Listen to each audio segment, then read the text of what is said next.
Hello and welcome to this clean historical Western romance by Shelfie Bennett. We're thrilled to have you join us. Before we dive in, please take a moment to hit the subscribe button, give this audiobook a thumbs up, and share it with your friends. Your support in these small ways helps us bring you more heartwarming romance stories at no cost. Now, settle in, get comfortable, and let yourself be swept away into a world of adventure, love, and unforgettable characters. Enjoy! This audiobook is copyrighted by Shelfie Bennett. Chapter 1: Newfound Burdens. Cece clutched the twine handles of her grocery sack a little tighter and pressed her lips together in a show of calm that belied her churning stomach. After weeks of scrimping, she'd finally managed to purchase flour and coffee beans, praying they would stretch until she could sell a few more eggs from her father's ranch. When she spotted Harvey and Boone across the street, her steps faltered, but she forced herself forward. She would not let them see her shrink away.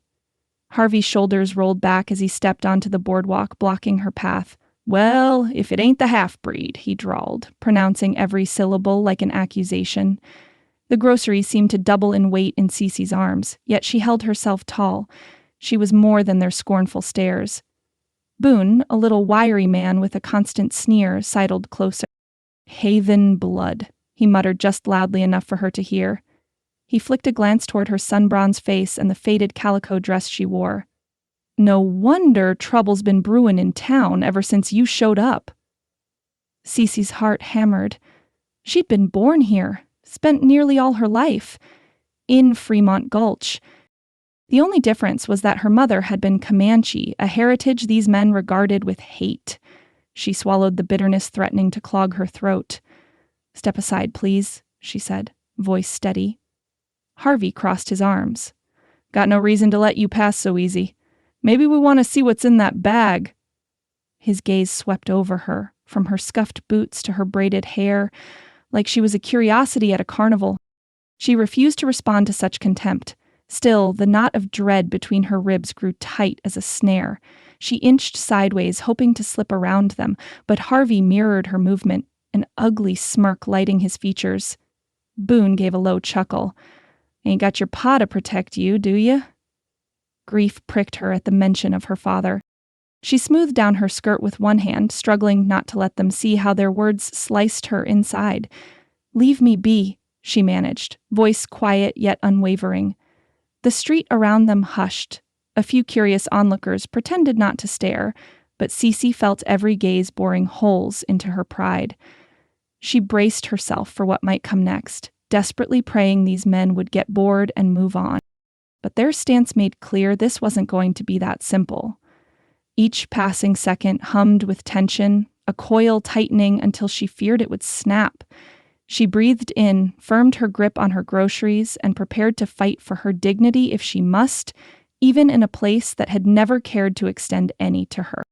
Wes McAllister stood on the opposite side of the street, his tall, lean frame leaning casually against the hitching post outside the saloon. The sun had begun its slow descent, casting long shadows over the dirt, but the oppressive heat still hung in the air, thick and unyielding. He had noticed the woman with the groceries moments before, her determined stride as she made her way down the street, her shoulders squared, her face set in that stubborn way he'd seen in men, and he supposed women, who had to carry more weight than they shouldered. The two men in front of her, Harvey and Boone, had been far too quick to pick on her. Wes could feel it, the tension in the air, a quiet promise of trouble. He was no stranger to that kind of thing. He had been the one starting it more than once in his past. But today, something in him refused to sit idly by and watch. He pushed off from the post and started across the street with a steady, purposeful stride, his hand resting near the worn handle of his revolver. Not to draw it, but to let those two know he wasn't a man to be ignored. By the time he reached them, Harvey had a cruel sneer plastered on his face, his bulky arms crossed as he stood blocking Cece's path. Boone, his wiry companion, was laughing under his breath, eyes darting between Cece and Harvey like they were waiting for some signal. Wes didn't give them a chance to escalate further. "You two better step aside," Wes said, his voice low but firm. He stood between them and Cece, taller than both of them, his presence quiet but undeniable. Harvey's gaze flicked over him, taking in the worn hat and the dusty boots. He gave Wes a hard look, sizing him up. "What's your business here, stranger?" he growled, but there was a hesitation in his voice. Wes didn't flinch. "My business is to make sure decent folks can walk down a damn street without being harassed. Now, you want to test me or you want to walk away?" Boone snickered again, but it was quieter this time, a little unsure. "We were just talking to the lady here. Ain't nobody gonna stand in our way." "No, you were trying to make her feel like she didn't belong," Wes countered, his voice colder now.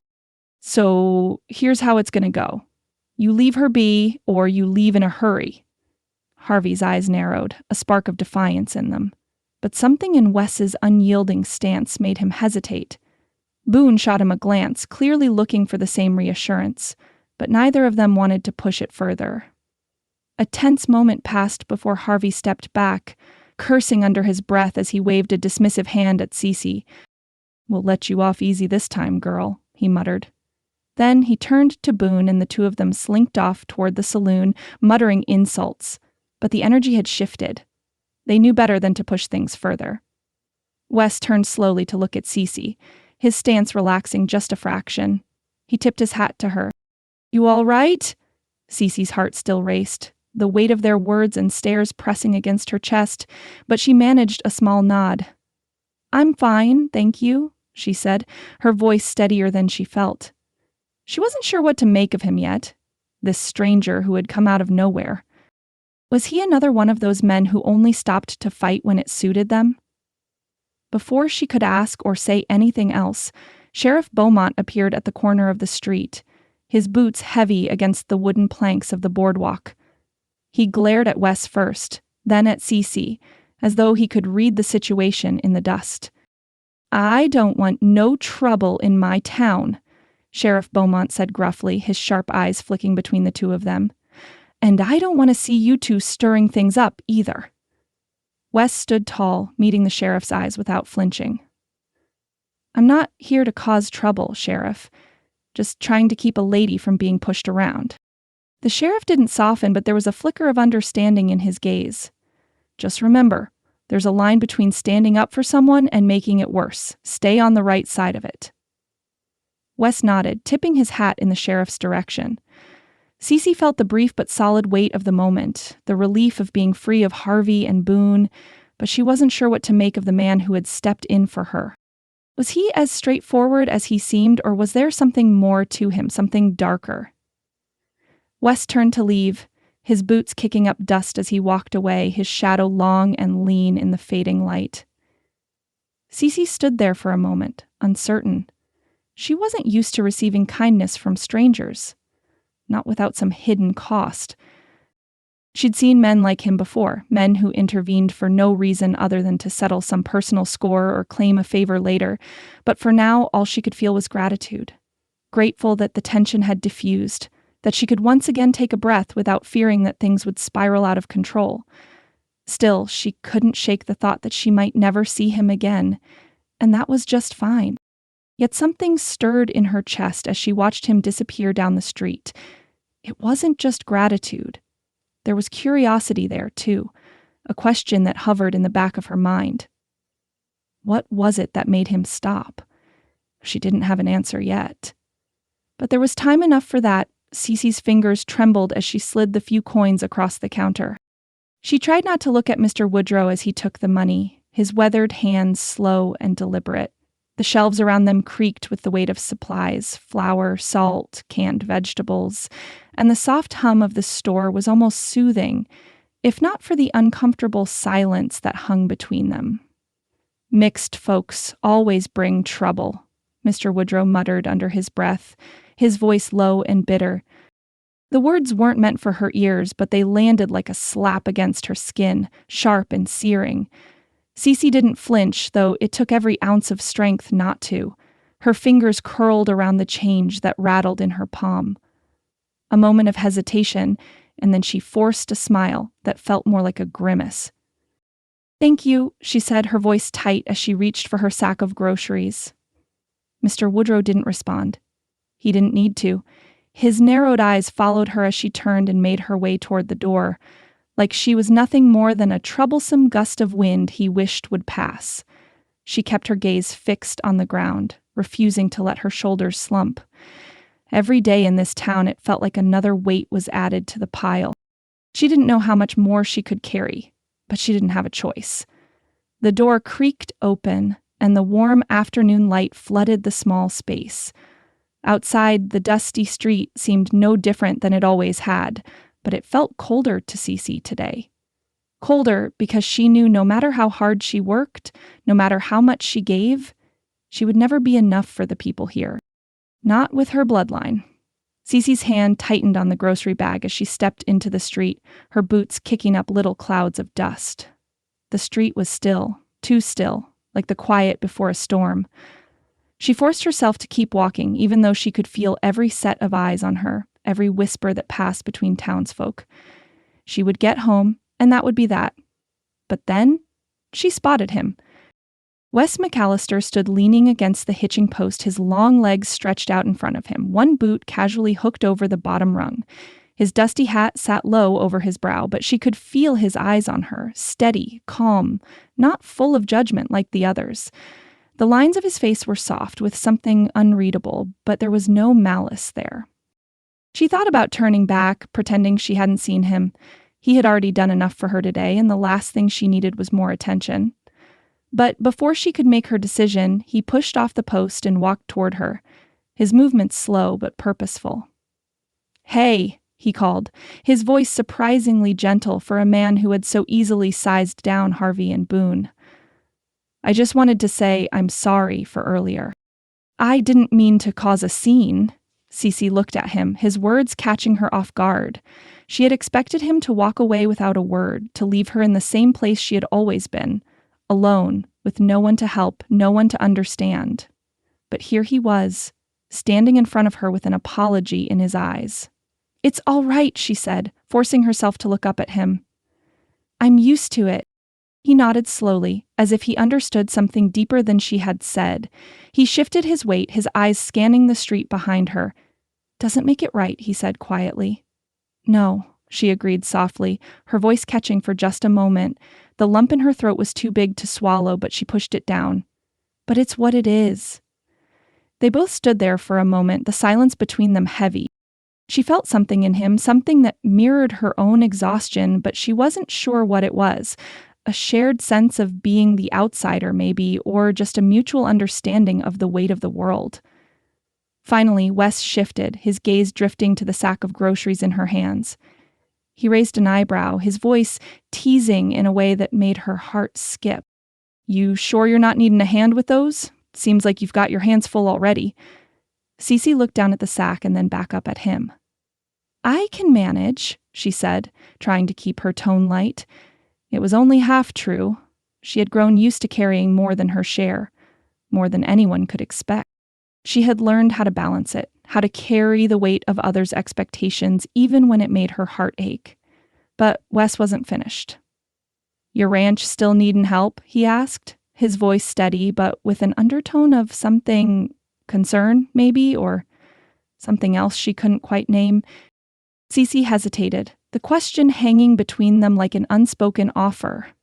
She wasn't sure why she felt the need to keep her distance, to hide the truth of her situation, but she did. She wasn't ready to trust anyone. Not yet. She shook her head slightly, keeping her gaze a little too focused on the ground. "I'm fine," she said, her voice firmer this time. "I'll manage." Wes didn't push. Instead, he gave a slow nod, tipping his hat with a smile that didn't quite reach his eyes. "All right, then. Just know I'm here if you change your mind." She watched him for a moment longer, trying to read his face, but he was already turning away. He moved with that same quiet confidence that made it hard to ignore him, as if he had no intention of letting her go. He paused at the end of the street, looking over his shoulder. "Take care of yourself, Cece," he called out. Her chest tightened at the sound of her name on his lips. "You too, Wes," she said, her voice barely more than a whisper. As he disappeared into the growing shadows of the late afternoon, Cece stood there for a long moment, feeling the weight of his words settle over her like a strange promise. One she wasn't sure she could trust, but one she wanted to. A glimmer of something, hope maybe, flickered in her chest, but it was quickly swallowed by the familiar ache of uncertainty. The town would always be what it was, but maybe, just maybe, she wasn't as alone as she thought. Cece's boots sank into the dry earth as she trudged across the overgrown pasture, the weight of the world pressing down on her shoulders. The homestead, once her father's pride and joy, now stood in silent ruin. The old barn was leaning to one side, its roof sagging with age and neglect, the wooden slats cracked and weathered. The wind whispered through the gaps in the walls, carrying with it the sound of what used to be, what could have been, if things had been different. She paused, her hand resting on the rotting fence post, eyes scanning the yard. It had once been alive with the sounds of animals, the laughter of her father as he taught her how to ride, and her mother's soft voice as she hummed while tending to the garden. But now, there was nothing but the faint rustling of dry grass, the occasional creak of wood in the breeze, and the heavy silence that hung over the place like a shroud. The fence was still standing, but barely. The posts had been weathered down by time, and several were leaning at precarious angles, threatening to fall. Cece's heart sank as she stepped closer, her fingers tracing the worn wood. Her father had built this fence with his own hands, his sweat and labor etched into every post, every nail. And now here it was, falling apart piece by piece, just like everything else. She knelt down to inspect the damage, the scent of the dry earth rising to meet her. Her hands moved almost mechanically, pulling at the loose boards, trying to figure out how she could patch the broken fence, how she could make it last just a little longer. She could feel the burn of frustration building in her chest, her fingers sore from the effort. But then, the memory hit her. The warmth of the sun on her back, the sound of her mother's voice drifting through the air. Her mother's soft humming had always been a comfort, a lullaby for the soul, a sound that had filled their home with a kind of peace that Cece hadn't realized was rare until she no longer heard it. She remembered her mother's hands, delicate but strong as they worked in the garden, planting herbs and flowers that scented the air with their sweetness. Her father had taught her to saddle a horse, his strong hands guiding hers as they worked together to fit the leather straps. He had been patient with her, always taking the time to show her the right way, even when she was clumsy.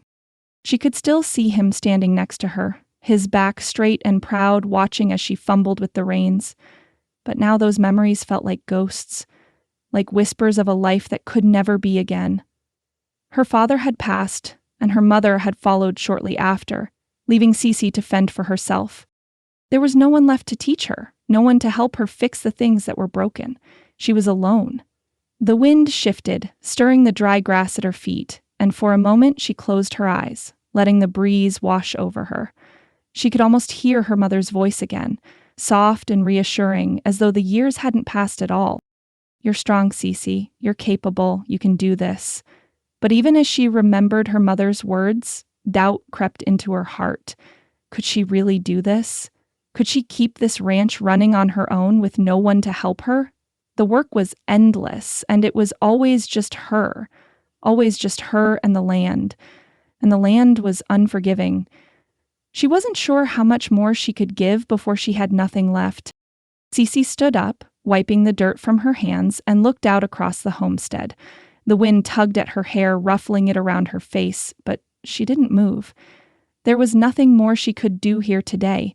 The roof on the barn would have to wait. The fence would have to wait.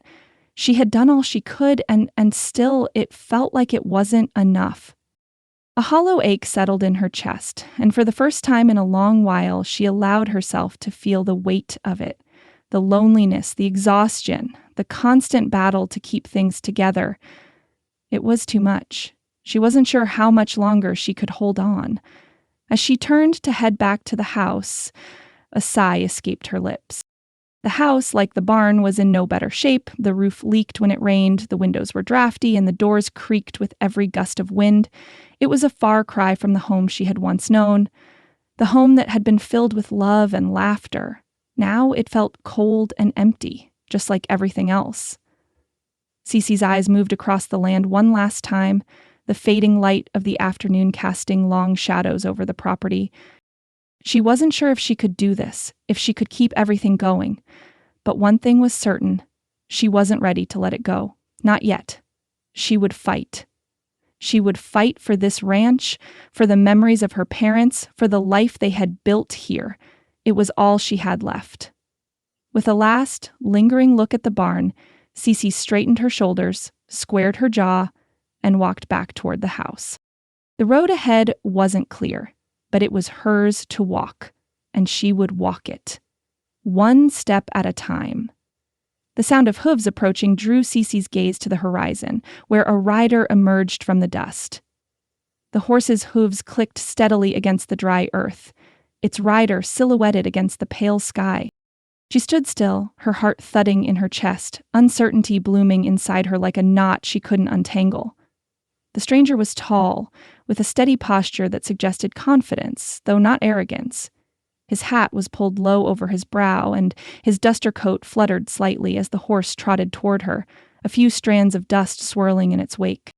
Cece felt a tightness in her chest as the figure grew nearer, and instinctively she took a step back, her hand resting on the handle of the rake she had been using to gather stray hay around the barn. The rider reined in the horse, his boots hitting the ground with a firm thud as he dismounted. He stood for a moment, eyes scanning the ranch, his expression unreadable, but steady.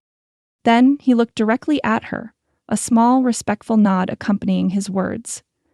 "Afternoon, ma'am," he greeted in a voice that was low and clear, but with a hint of weariness in it, as though the journey had taken its toll. Cece crossed her arms defensively over her chest, instinctively retreating into herself. "Can I help you with something?" she asked, keeping her voice cool. She wasn't used to strangers riding up to her land, and she certainly didn't appreciate the idea of someone poking around, offering unsolicited help. The man paused for a moment, eyes flickering to the barn in the distance, then back to her. "I've been asking around town. Heard your place could use some repairs." He gave a slight tilt of his head, indicating the sagging barn and the crooked fences. "I'm Wes McAllister.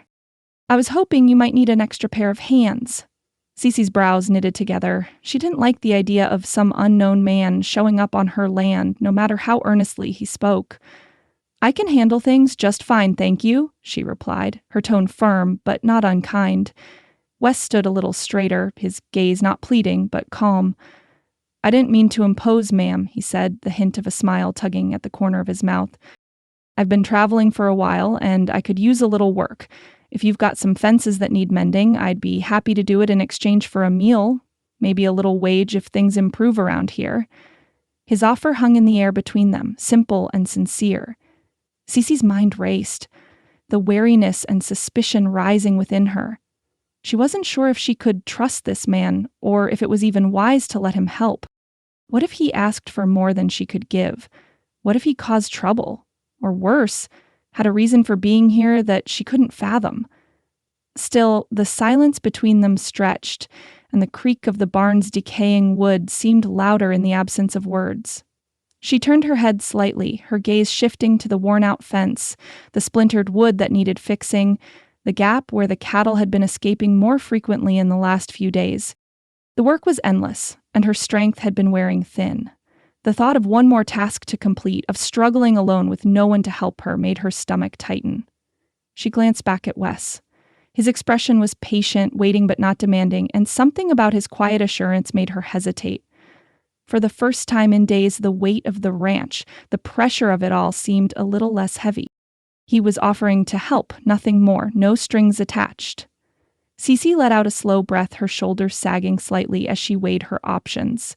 She had always done everything herself, relied on her own two hands. But as she stared at the man before her, there was a flicker of something, hope, perhaps, or the simplest desire not to bear the burden alone anymore.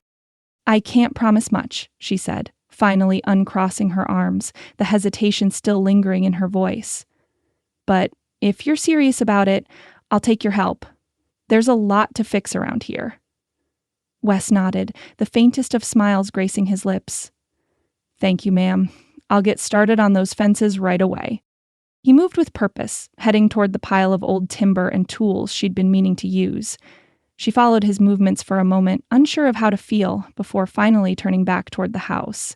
There was still a wariness in her chest, a reluctance to trust, but beneath it, a small sense of relief began to unfurl. Maybe, just maybe, she wouldn't have to carry this weight alone any longer. As Wes began to gather the wood, Cece stood for a moment, watching him from the porch. Her heart still beat a little faster than usual, the uncertainty of the situation settling over her like a cloud, but there was something else there too. A glimmer of something she hadn't allowed herself to feel in a long time, the smallest spark of hope. The afternoon sun cast long shadows across the land, the breeze stirring the dust at her feet. For the first time in a while, Cece allowed herself to let the weight of the world ease just a little. She wasn't sure where this new path would lead, or if she was making the right decision, but for now, the sound of Wes's steady work, the scraping of wood against nails, was a comfort she hadn't known she needed.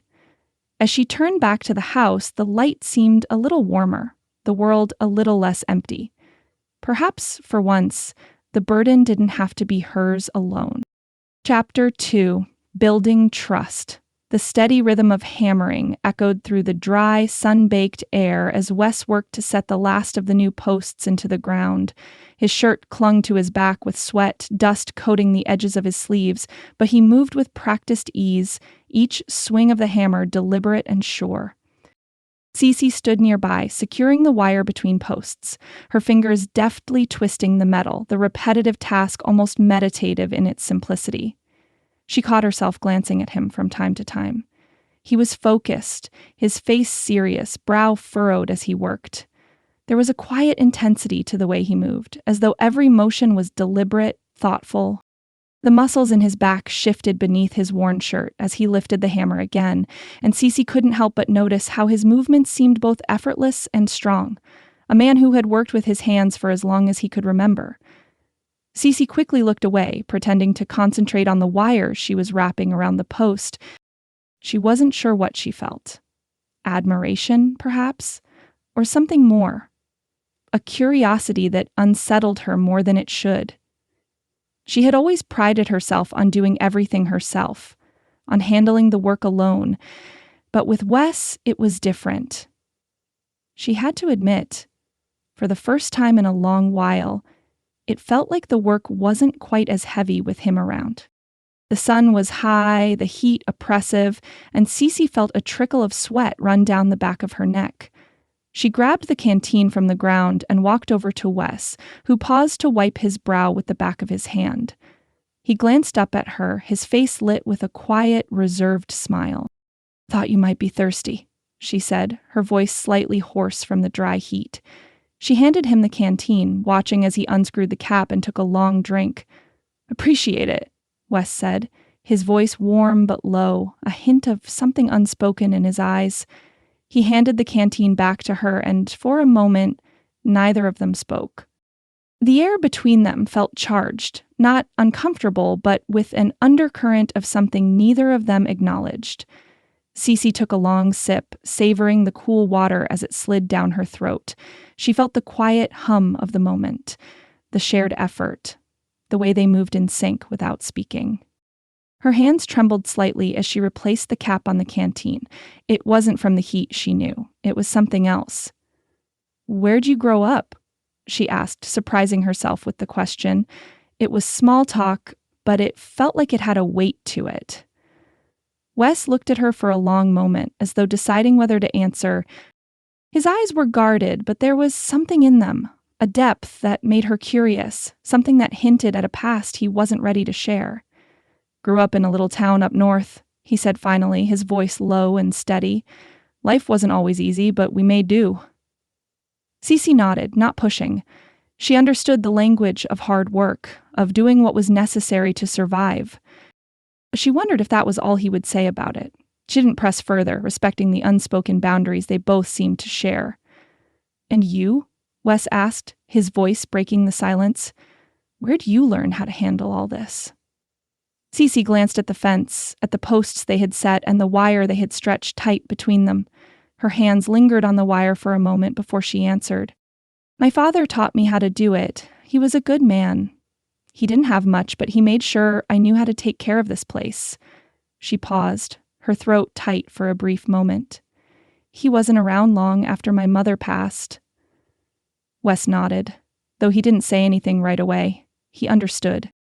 There was a silence between them that wasn't awkward, just the quiet comfort of two people who had both known loss, who had both been left to pick up the pieces on their own.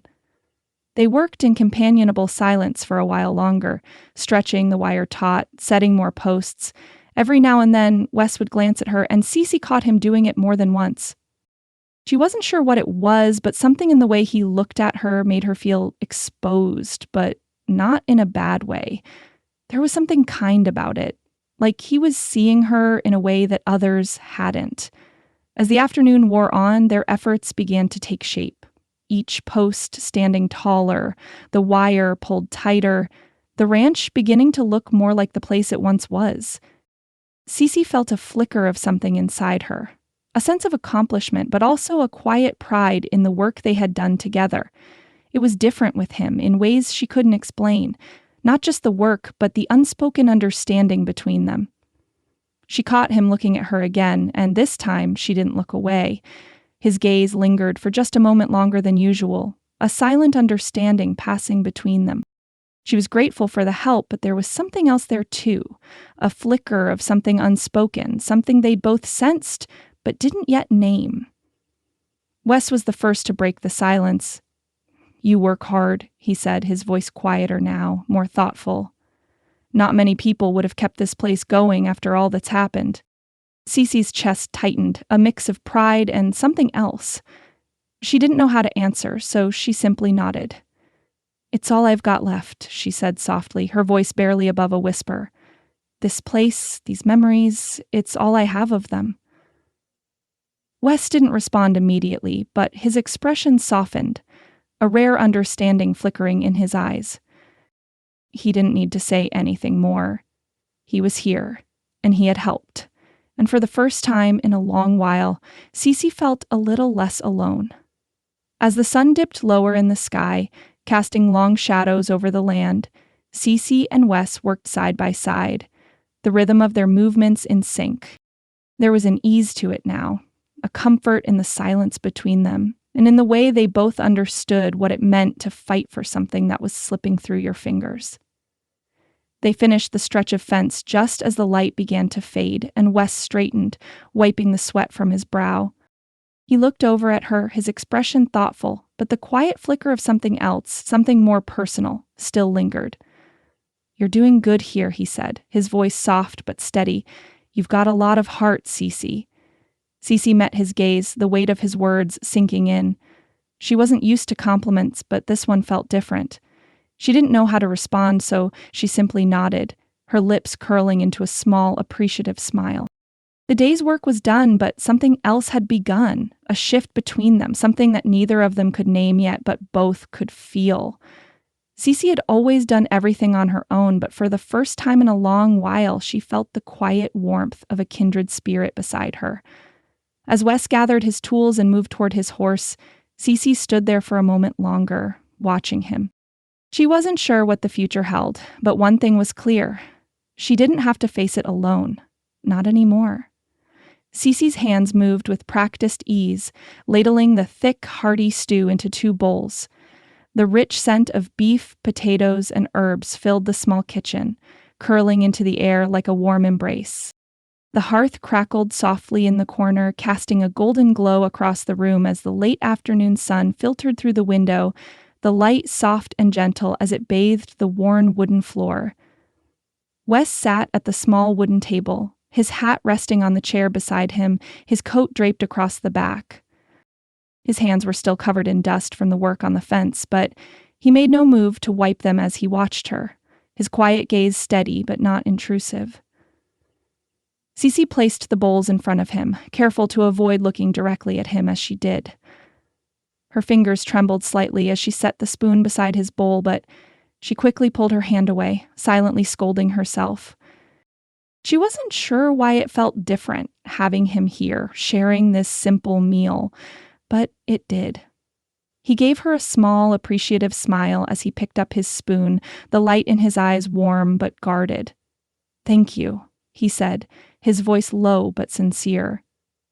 I'm not used to being invited in like this. Cece nodded, lifting her own bowl to her lips. She hadn't expected him to stay for supper, hadn't known what to expect at all when she'd offered him a meal. It wasn't much, just stew and cornbread, but it was what she had. And somehow, having him there, sitting at her table, made the room feel a little less empty. They ate in comfortable silence for a few minutes, the sounds of spoon against bowl filling the gaps between them. The food was good, simple but satisfying, and Cece found herself relaxing a little, the tension in her shoulders slowly easing as she let the warmth of the meal sink in. It wasn't much, but it was enough for now. "I've heard there are a lot of storms out here," Wes said, breaking the silence. "Bad ones that tear through the land. Never know when they'll hit," Cece nodded, setting her bowl down as she folded her hands in her lap. "That's the way it is out here. One minute the sky's clear, the next, a storm can roll in without warning. We had a big one a couple months back. Wind so fierce it nearly tore the barn roof off." "Must have been hell," Wes remarked, his voice quiet but with an edge of empathy. Cece looked up at him then, meeting his eyes for the first time since they'd started eating. She could see the faint shadow of something in his gaze, a flicker of understanding of something unspoken between them. She didn't know what it was exactly, but she felt it. The quiet bond that had begun to form between them, made stronger by the shared isolation they both knew too well. "Yeah," she said, her voice soft. "It was. Took us 2 days to fix the barn afterward, and that was with me and my father working side by side. He never let me quit, not even when I wanted to. He believed in me." Wes's gaze softened, the silence between them deepening. It was strange how much they seemed to have in common, even though their lives had been so different. Both had known hardship. Both had carried burdens that no one else could understand. "What about you?" Cece asked before she could stop herself, her curiosity rising despite her wariness. "What made you come this far out? Most people settle down in town." Wes's expression shifted, but only slightly. His eyes clouded for a moment, a flicker of something darker crossing his face before he masked it again. "Rough times," he said, his voice quieter now, almost like he was choosing his words carefully. "The kind of times that make you want to keep moving, you know how it is." Cece studied him, searching his face for any hint of what he meant by that. She'd heard the whispers in town, the stories that followed him, the rumors about his past, about the trouble he'd been in. But something in his voice, in the way he looked away for a moment, told her there was more to the story. He wasn't ready to share it, and she wasn't going to press him for it. Not yet. "You don't have to tell me," she said softly, her eyes lowering to the bowl in front of her. "I understand." They were quiet for a moment, the air between them thick with things neither of them had said. Cece could feel the unspoken weight of both their histories hanging over them. But for the first time, it didn't feel like a barrier. It felt like a quiet understanding, a recognition that they both carried scars, but they weren't defined by them. At least, not yet. Finally, Wes spoke again, his voice low but earnest. "I don't get people like you, Cece," he said, looking at her through the dimming light. "People who keep going no matter how hard it gets. You've got a lot of fight in you. A lot of heart." Cece looked up at him, startled by the sincerity in his words.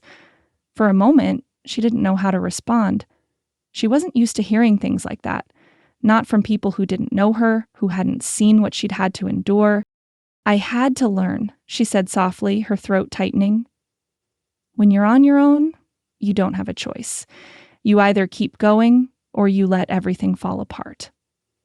Wes's eyes softened, and for a moment the distance between them seemed to fade, replaced by something warmer, something she couldn't quite define. The silence between them was comfortable now, shared, as though they both understood exactly what the other had been through. "Thank you for trusting me enough to share this meal," Wes said, his voice quiet but full of meaning. "I don't take that lightly." Cece's chest tightened for a moment, the weight of his words sinking in. She wasn't sure why, but something inside her shifted, something that made her feel both vulnerable and a little lighter. Trust had never come easy for her, not in a town that had never fully accepted her, not after all the losses she'd suffered. But with Wes, there was something different. She wasn't sure if it was the way he listened to her or the quiet way he respected her boundaries, but for the first time in a long while, she felt like maybe, just maybe, she could let her guard down a little. She nodded, her voice barely above a whisper. I don't trust easily, but it's easier with you. Wes didn't say anything at first, but his expression softened. He gave her a small smile, the kind that made her heart flutter in a way she didn't expect. As the last of the sunlight faded from the room, Cece glanced out the window. The evening was settling in, and the quiet hum of crickets filled the air, a soft promise that the world, no matter how hard, could still hold moments of peace. Maybe, just maybe, things were starting to change. They finished their meal in comfortable silence, the weight of unspoken understanding between them. And as Cece cleared the table, she couldn't help but feel a glimmer of hope, a quiet belief that the days ahead might not be so hard to face, after all. Chapter 3, Whispers in Town. The sun hung low in the sky, casting long shadows over Fremont Gulch as the morning wore on. The town's main street was a familiar sight, dust swirling along the wooden sidewalks, the creak of wagon wheels on the rough road, and the occasional call of a hawker peddling goods. But for Cece, today felt different. As she walked toward the general store, she could feel eyes on her, the weight of unspoken judgment heavy in the air. Inside the store, Mr. Woodrow stood behind the counter, his sharp eyes scanning the room as he sorted through a stack of papers. As usual, he didn't bother to greet her. Cece was well accustomed to his disdain, but today there was something more in the air, a whispering undercurrent that she couldn't ignore. Outside, the low murmur of conversation reached her ears, and she paused for a moment, recognizing some familiar voices. Sheriff Beaumont stood nearby, his watchful gaze sweeping over the street as he conversed with a few of the town's men. Among them was Mr. Woodrow, his voice just above a whisper, though loud enough to carry in the stillness. You heard about that man, haven't you? Woodrow asked, his voice full of suspicion. Not the drifter, another voice chimed in, a woman's voice this time, tinged with concern. I've seen him at the store, buying supplies with that damned revolver on his hip. He's trouble, mark my words. Cece's chest tightened. She had hoped the town wouldn't notice Wes, that he might remain a quiet presence, just a stranger passing through, but it seemed her fears were well-founded. The whispers were already growing louder. Not just any drifter, Woodrow continued, his voice lowering to a conspiratorial murmur. The half-breed's gotten herself a companion. Wonder what kind of trouble they're up to. You mark my words, Sheriff, she'll bring the devil right to our doorstep. And that man with her, well, let's just say his reputation precedes him.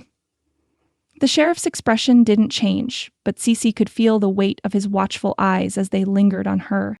His presence was like a shadow over her, always observing, never quite giving anything away. The townsfolk's gossip was only growing, feeding the fire of suspicion. She felt their eyes on her as if they could see through her skin, see the shame they believed should be there. Wes was the topic of every conversation. The whispers were louder now, tinged with fear and distrust. The townspeople had always looked at her with skepticism. Her mixed heritage made her an easy target, but now, with Wes's arrival, their collective suspicion was morphing into something darker. Don't want your problems spilling over to me, Cece, Woodrow muttered as she stepped up to the counter. His eyes flicked over her, and she could feel the judgment in his gaze. People talk. The sheriff, the bank, they're all watching you now. She forced a smile, though it didn't reach her eyes. I'm just here for the usual, Mr. Woodrow, she said, her voice steady but strained. He handed her the sack of goods with a quick motion, his demeanor cool, but his words followed her like a shadow. Watch yourself, Cece. This town doesn't take kindly to strangers, especially not ones with a past. Cece nodded, her stomach churning as she tucked the sack under her arm. She left the store as quickly as she could, the whispers still swirling in the air around her like a thick fog. There was no way to ignore the growing tension in the town. She had known it was coming, but she hadn't expected it to feel so suffocating. Her next stop was the bank. As she walked down the street, the weight of the rumors pressed on her. making every step feel like an eternity. When she arrived at the bank, the coolness of the building was a small relief from the heat of the sun. The familiar scent of polished wood and dust filled the air as she stepped up to the counter. Mr. Jenkins, the banker, looked at her with a practiced neutrality, but there was something in his eyes that spoke of the unease he felt. "Morning, Ms. Greyfeather. What can I do for you today?" "I need an extension on my loan," she said, trying to keep her voice steady. "I've been doing what I can to get the ranch back in order, but the repairs have been more than I anticipated." Mr. Jenkins paused, his fingers drumming lightly on the wooden counter. "I've heard talk, CC," he said, his tone guarded. "You're not the only one trying to make a living out here. And that man," he hesitated, choosing his words carefully, "that man working with you, I've heard things. Rumors." CC's stomach tightened. She knew where this conversation was heading, but she wasn't ready to face it. "It's just Wes," she said, her voice soft but firm. "He's helping me with repairs. That's all, I assure you. There's nothing to worry about." Mr. Jenkins didn't look convinced. He straightened, his sharp eyes never leaving hers. "People don't always tell the truth about their past, CC. I've heard whispers about his involvement in some unsavory things, about the company he keeps. I can't have that sort of trouble attached to my bank." Cece's heart sank. She had hoped for a little more understanding, a little more time, but the weight of the town's suspicions was a force she couldn't escape. "I can pay," she said, her voice breaking slightly. "I just need more time." Mr. Jenkins sighed, his fingers brushing the edge of a ledger as if considering his next move. "I'll extend the payment deadline," he said finally, though there was a hint of reluctance in his voice. "But if anything else stirs up, if any trouble follows that man, you won't get another chance. Understood?" Cece nodded, her throat tight with the weight of the warning. "Understood," she managed, though the fear and uncertainty gripped her chest, making it hard to breathe. She left the bank with a tight knot of worry in her stomach, the weight of Mr. Jenkins's ultimatum hanging over her. The world outside felt just as suffocating as it had inside the bank. The town's acceptance was fragile, and she knew it wouldn't take much for it to shatter. Her grip tightened on the sack of goods in her hand as she walked back toward the ranch, the dust swirling around her feet like a storm, an omen that the fragile trust she had gained could disappear just as quickly. With each step, the weight of her situation pressed harder on her shoulders. She wasn't sure how much longer she could keep the ranch afloat, or how much longer she could bear the burden of the town's judgment, but one thing was clear: she couldn't do it alone. And the town was only getting colder. The moon would rise tonight, but its light felt too far away to reach. Chapter 4. Glimmers of Hope and Doubt. The soft glow of the morning sun crept over the horizon, painting the sky in hues of gold and pink as Cece made her way out of the house. The air was still cool, the early morning dew clinging to the grass beneath her boots. She paused at the edge of the porch for a moment, taking in the quiet of the ranch. The world felt calm, peaceful, almost like a fresh start. As her gaze drifted toward the barn, she saw Wes, his back to her, working diligently atop the roof. The sound of hammering echoed through the stillness, steady and rhythmic. It was clear he had been up for some time, his movements practiced and efficient. The barn, once sagging and unstable, now seemed more secure, the roof straightened, the planks solid. Wes's hard work was evident in the progress he'd made. It was a sight that filled her with quiet gratitude. She approached him, the soft crunch of gravel beneath her boots announcing her arrival. Wes looked over his shoulder, offering her a brief smile before returning to his work. "Morning," he called down, his voice warm with the familiarity that had slowly formed between them. "Morning," Cece replied, her voice steady. She stood for a moment watching him as he secured another beam into place. There was something about the way he worked, his focus, his determination, that stirred something within her. It wasn't just his physical strength that impressed her. It was the way he threw himself into the task, as though he had a vested interest in the ranch's success. And in a way, he did. He was helping her, after all, in a way she hadn't expected. Wes finished with the roof and climbed down the ladder, wiping the sweat from his brow with the back of his hand. Cece couldn't help but notice the way his muscles shifted beneath his shirt, the strength in his shoulders and arms. She quickly looked away, feeling a faint warmth rise in her cheek. "Looks like you've been busy," Cece remarked, glancing around at the barn. The repairs were more than she could have hoped for. There was a new sense of stability to the place. "I figured it was time," Wes said with a shrug, his eyes meeting hers briefly. "This place is too good to let fall apart." Cece nodded, feeling a swell of gratitude toward him. "Thank you," she said quietly. "I didn't expect you to do so much." He smiled, a little shyly this time. "It's nothing. I'm just doing my part." They stood there for a moment, the weight of the unspoken passing between them. The tension that had existed between them earlier was gone now, replaced by a comfortable silence, the kind that comes from shared effort and mutual respect. They moved to the fence next, working side by side as they stretched wire and hammered in posts. Cece found herself working more smoothly with Wes, each motion in sync with his. There was an ease to their movements now, like they had become a quiet team, united in their efforts. As the sun climbed higher in the sky, the work continued, but the strain of it seemed to dissipate. The task at hand didn't feel as daunting with Wes beside her. Each post they set, each piece of wire they pulled tight, felt like a small victory. When the afternoon came, the heat of the day started to settle in, and they took a break by the creek at the edge of the ranch. The cool water sparkled in the sunlight, a welcome relief after hours of hard work. Cece sat down on a large rock, her boots dipped into the water, while Wes washed his hands in the stream, his movements slow and deliberate. Cece watched him for a moment, noticing the weariness in his posture, the way his shoulders seemed to carry more weight than she had realized. "You work hard," she said, breaking the silence. "It's rare to find someone who gives as much as you do." Wes glanced up at her, his expression thoughtful. "I've learned that nothing comes easy. You've got to work for what you want, even if it feels like it's slipping away." Cece nodded, her gaze drifting down to the water. "I know what you mean. After my father passed, well, it's been hard. People don't make it easy for someone like me to succeed. They see my mother's blood in me, and that's all they need to judge me." Her words hung in the air between them, quiet but heavy. She didn't often speak of her mother, and when she did, it was always guarded.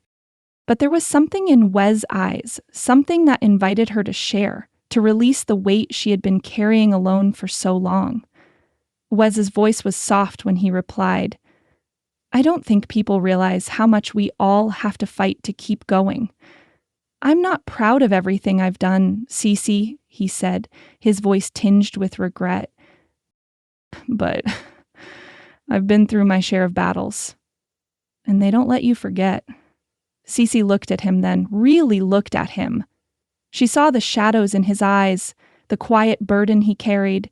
She didn't need to know all the details of his past, but she could see the remorse, the genuine regret that seemed to weigh heavily on him. "You don't have to explain yourself," she said softly, a tenderness in her voice that surprised her.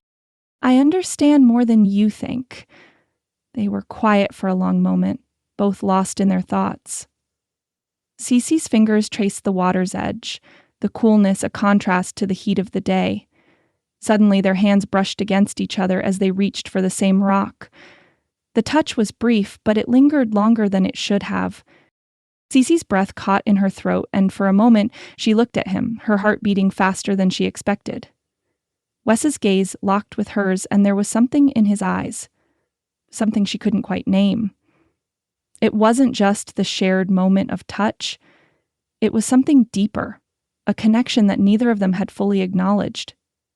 But before either of them could say anything, a voice broke the silence. "Well, look who's getting cozy," came a gruff voice from behind them. Cece turned to find Joe Dixon standing at the edge of the creek, his hands on his hips, his expression one of mild concern. He had always been a friend of her father's, and though he meant well, he could be a bit too forward for her liking. "Joe?" she said with a forced smile, standing up quickly. "What brings you out here?" Joe's gaze flicked between her and Wes, his brow furrowing. "Heard some talk in town," he said, his tone serious. Folks are whispering about this drifter and what kind of trouble he might bring. I don't want to see you hurt, Cece, or lose this place over some man with a questionable past." The weight of his words settled heavily in her chest, a tightening that made it hard to breathe.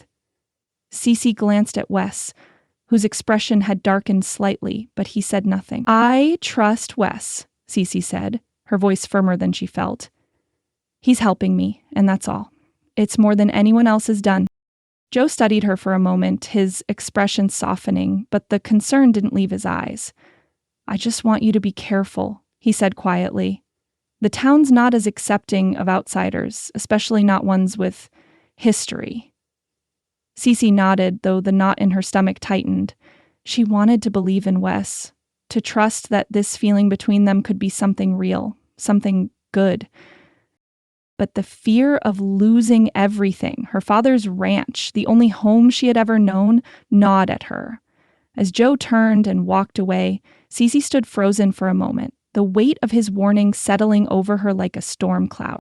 Wes's voice broke through her thoughts. "I didn't mean to bring trouble to your doorstep, Cece," he said, his words quiet but heavy with sincerity. "But I'm not running from anything anymore. I'm here to help, and I won't leave until the work's done."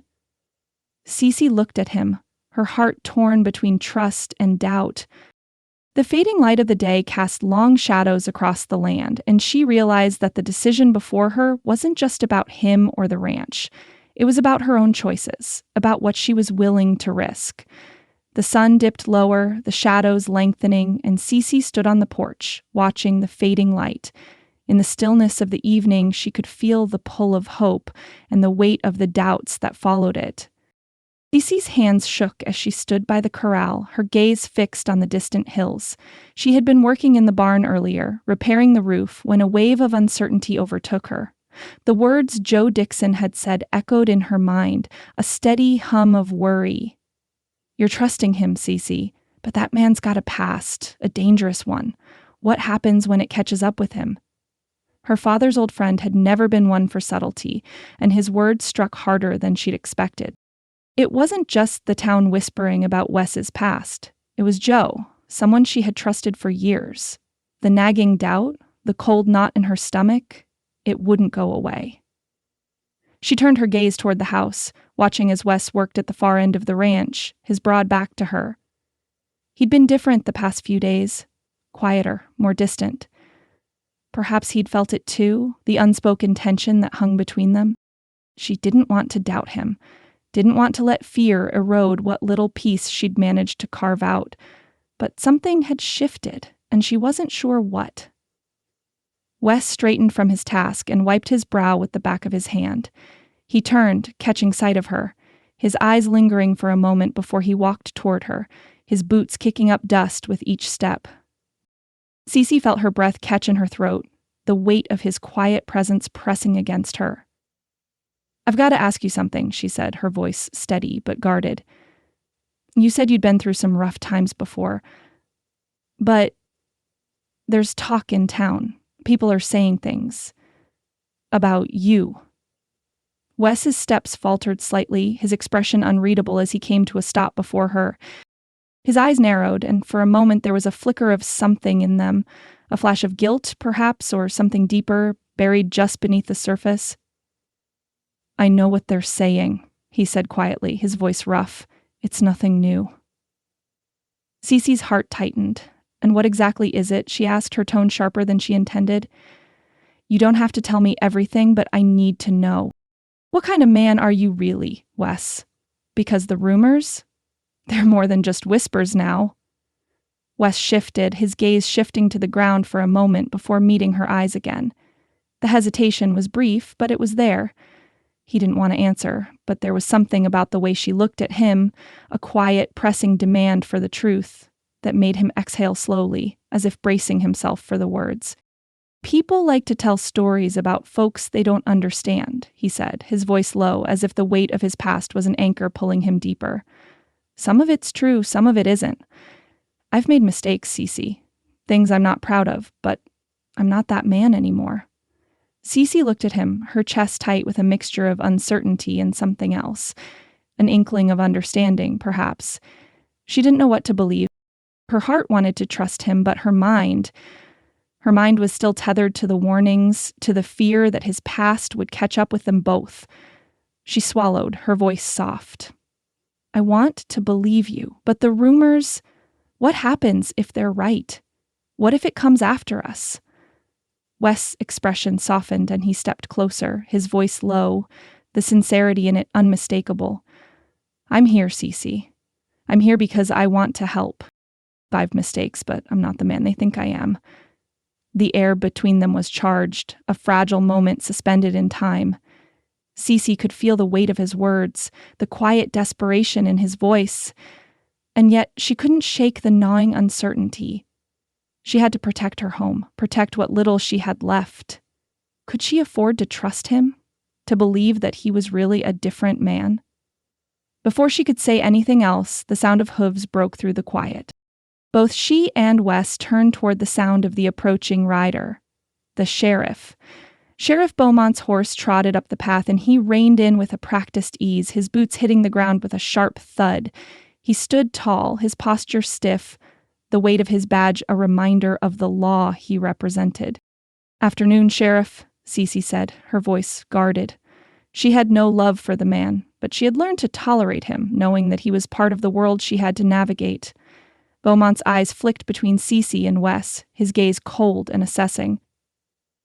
I've been hearing things, he said bluntly, his tone clipped.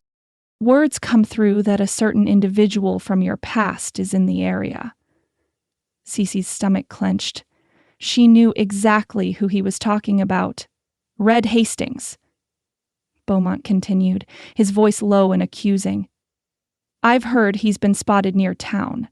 If he's looking for someone, it's usually trouble. And I'm not going to let it spill over into Fremont Gulch. Wes's jaw tightened, and for a moment he looked like he might say something, but he held his tongue, the weight of the sheriff's words pressing on him. Cece could see the flicker of something in his eyes. Regret, perhaps, or frustration, but it was quickly hidden beneath the surface. Beaumont's gaze sharpened as he turned towards Cece. I need you to understand something, Miss Greyfeather. If trouble comes to this town because of him, I'll hold you responsible, just as I'll hold him. You're tied to him now. If anything goes wrong, it'll be on your doorstep, just as much as it's on his. Cece felt the breath leave her chest in a rush. She hadn't known what to say, hadn't known how to respond. Her gaze flicked to Wes, and for the first time since she had let him onto her land, she felt a knot of dread settle deep within her. Don't make any trouble for me, Miss Greyfeather, the sheriff said, his tone almost a warning. You've got a lot to lose. As he turned to leave, Wes's eyes lingered on Cece, his expression unreadable. The silence between them was suffocating, filled with unspoken words and 1,000 questions neither of them dared to voice. Cece stood frozen for a long moment, the weight of the sheriff's words pressing on her chest. It was as if the ground beneath her feet had shifted, and she wasn't sure where she stood anymore. As the sheriff's silhouette faded into the distance, the ranch seemed quieter than before. The tension in the air was thick, like a storm waiting to break. Cece stood on the porch, watching the fading light of the day, her heart torn between trust and doubt. It felt as though the fragile peace she had fought for was slipping through her fingers, and she didn't know if she could hold on much longer. The night was coming, and with it the storm that neither she nor Wes could outrun. The lantern flickered on the small table by the hearth, casting long, trembling shadows across the dimly lit room. The house, though simple, had once felt like a sanctuary for Cece, a place where she could take refuge from the world outside. Now, it seemed far too small, the walls pressing in on her as doubt swirled like a gathering storm. She lay wide awake in the bed, staring at the ceiling, the silence between her and Wes growing louder with each passing minute. The weight of the sheriff's words, the warning of trouble, of consequences of the past coming back to haunt them both, had settled over her like a suffocating blanket. She couldn't shake the feeling that she had missed something, that Wes hadn't been entirely honest with her. She had trusted him. had allowed him to become part of her world, and yet there was a lingering fear that his past might ruin everything she had worked for. What if she was wrong? What if the rumors were true? Unable to bear the weight of her thoughts any longer, Cece rose from the bed, her feet cold against the wooden floor. She walked quietly to the kitchen, where the dim glow of the lantern still flickered, casting an orange hue on the walls. Wes was sitting at the table, his hand wrapped around a mug of coffee, his face shadowed by the same unease that gripped her. He had been awake too, though he hadn't said a word, hadn't moved, as if waiting for her to come to him. "Wes," she said, her voice soft but firm, breaking the silence between them. She couldn't keep it inside any longer. "I need you to tell me the truth." Wes looked up, his expression unreadable, the weight of his past etched deeply in the lines of his face. "I told you everything you need to know," he said quietly, his voice tinged with something she couldn't quite place. "No," she replied, her hands shaking slightly as she gripped the back of the chair. "You haven't. You've told me about the work you're doing here, but you've never told me who you really are. Not fully." Wes' jaw tightened, and he slowly set his mug down, the sound of it against the table sharp in the quiet room. Cece, he said, his voice low, "I've told you enough." But Cece wasn't satisfied with the vague answers he had given her before. She needed to understand, needed to know if she was fooling herself by trusting him, by letting him into her life. Her hand pressed against her chest, as if to still the storm inside her. "Please," she whispered, almost pleading. "I need to know. I need to know who you are. I can't keep wondering, Wes. I can't." For a long moment, Wes didn't answer. He looked down at the table, his hands resting there, fingers tight and tense. Finally, he exhaled sharply, as if releasing a breath he had been holding for too long. "I rode with a gang," he said quietly, his voice rough with the admission. "Led by Red Hastings." Cece's heart skipped a beat at the mention of the name. Red Hastings. The outlaw whose reputation had spread like wildfire, whose very name sent shivers through the town. The same man the sheriff had warned them about. The same man whose shadow loomed over their lives now. Wes looked up at her, his eyes dark, his expression raw with guilt. "I wasn't always the man I am now," he continued, his voice strained. "I did things I'm not proud of, things I can never take back. But I left that life behind a long time ago. I've tried to make up for it, Cece. I've been trying to live a better life. I want something more than that, more than the trouble I caused." Cece's breath caught in her throat, her mind swirling with the truth of his words. She had known there was more to his story, but hearing it from his lips felt like a blow to her chest. He had been part of something dangerous, something she had always feared. How could she trust someone with a past like that? How could she risk everything she had worked for, everything she had fought for by letting him stay?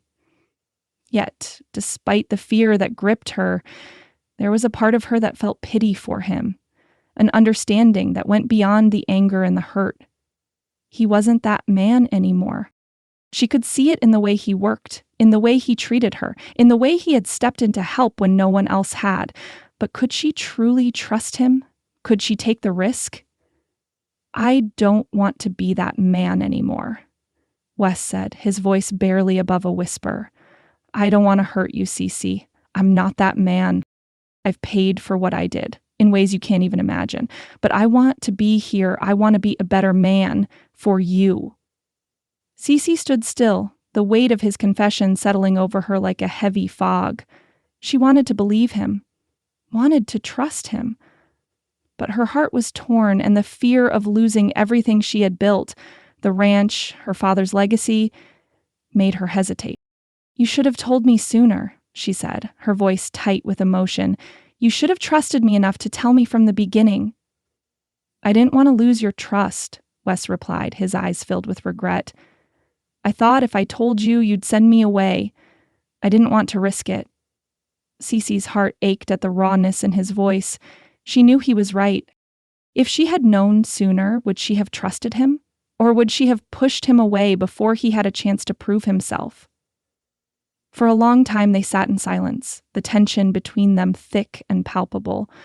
But despite the walls that had grown between them, despite the doubts that lingered in her chest, Cece knew one thing for certain. Wes was here now, and that was something she couldn't ignore. The next morning, the house felt colder than usual. The quiet weight of their conversation the night before still lingered in the air, a quiet tension that neither of them knew how to ease. Cece moved around the kitchen, preparing breakfast with a sense of detachment. The movements were automatic, the routine familiar, but the warmth of the morning seemed distant now. Wes sat at the table, his eyes distant, his movements slow as he loaded the coffee pot. Neither of them spoke at first. The silence was deafening, as though they were both waiting for the other to say something, anything to bridge the distance between them. Finally, Cece placed a plate of eggs and bacon in front of him, her hands shaking just slightly as she set it down. She tried to smile, to pretend everything was normal, but the words they hadn't spoken the night before hung heavy between them. Wes looked at the plate, then at her, his eyes soft but uncertain. "Cece," he said, his voice low.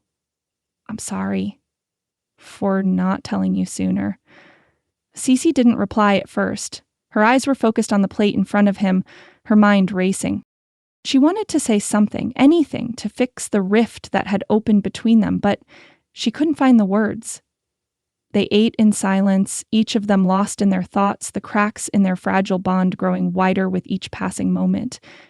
When the meal was over, Cece cleared the plates, the weight of the unspoken between them pressing down harder than ever. As the morning wore on, they worked side by side, but the connection they had once shared felt like it was slipping away, leaving only the tension behind.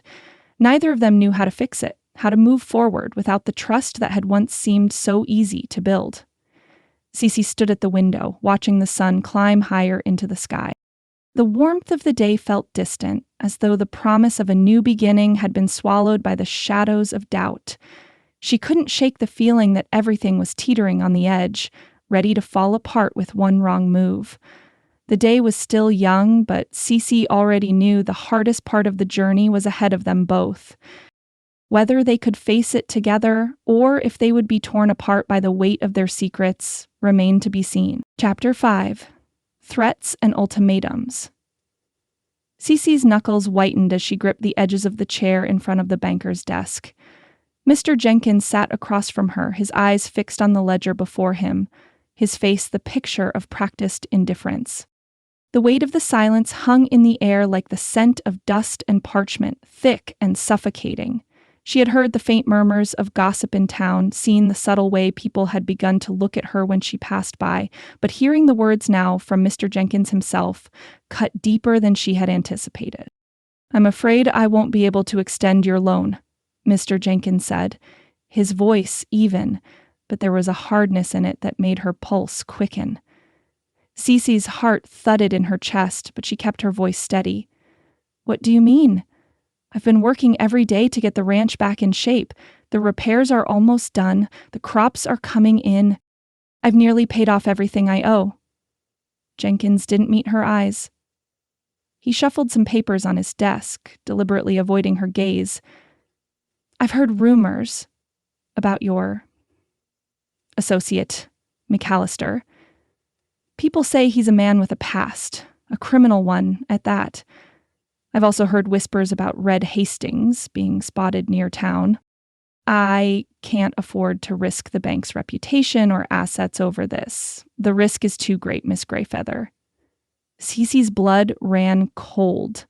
She knew where this was heading, but hearing it said so plainly made it all the more real. Her mind raced and her throat constricted as she fought to hold on to her composure. She had worked so hard, had come so far, and now it was all slipping away because of a past she had no control over. "Wes isn't involved with any of that anymore," she said quickly, her voice rising despite her best efforts to remain calm. "He's here to help. He's been working hard to fix things. Please, you can't let his past ruin everything we've worked for. My father built this ranch from nothing. I'm sorry, Miss Greyfeather," Jenkins interrupted, his tone cold. "But my hands are tied. The bank can't continue to support a venture with this kind of uncertainty surrounding it. The rumors are damaging enough, and if there's any truth to them..." His voice trailed off, leaving the rest unsaid. Cece felt the finality in the air, heavy and suffocating. She opened her mouth to argue again, but the words caught in her throat. There was nothing more she could say. With a stiff nod, Mr. Jenkins turned his attention back to his ledger, signaling the end of their conversation. Cece stood slowly, her legs unsteady beneath her, the weight of the rejection sinking into her chest like a stone. She couldn't bear to look at him any longer. She had already lost. Without another word, she turned and left the office, the door closing behind her with a finality that echoed in her mind. The clatter of her boots against the wooden floor seemed deafening as she walked down the hallway and out into the street. Outside, the sun was bright, but it didn't offer any warmth. As Cece stepped onto the boardwalk, the weight of the world pressed down on her. She felt the stares of the townsfolk as they watched her walk past, whispers following her like a shadow. Some of them looked at her with pity, others with judgment, but most just watched from a distance, as though they were waiting for her to fail. Cece's pulse raced as she lifted her chin, trying to steady her breath. The hot sting of humiliation burned at the back of her throat, but she refused to let it show.